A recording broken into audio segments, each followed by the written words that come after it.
Ricordo quella sera tutta la vita, le invito a cena a casa della tipa, saliva l'emozione, ero sotto i riflettori, per la prima volta mi presenta i genitori, ci sediamo a tavola ma dopo cena si muove lo stomaco, un attacco di diarrea, corro verso il bagno, a più non posso. Se non mi muovo me la faccio addosso, ne ho fatto un quintale, avevo anche vergogna, gli ho intasato pure la fogna, mi giro, non c'è carta, mi sento nella merda, allora mi pulisco con la tenda, quando la cacca scappa, quando scappa la cacca, quando la cacca scappa,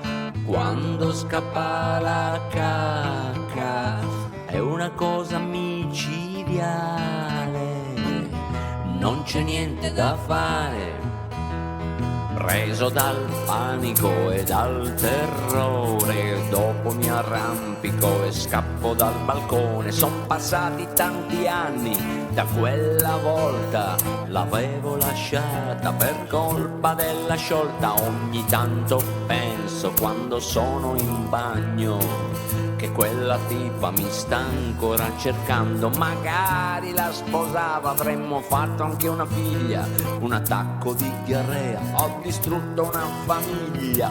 Quando la cacca scappa, quando scappa la cacca, quando la cacca scappa, quando scappa la cacca, è una cosa micidiale,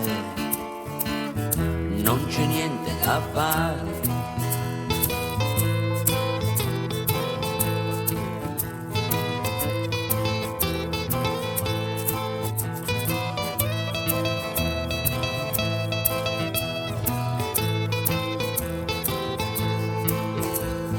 Quando la cacca scappa, quando scappa la cacca, quando la cacca scappa, quando scappa la cacca, è una cosa micidiale,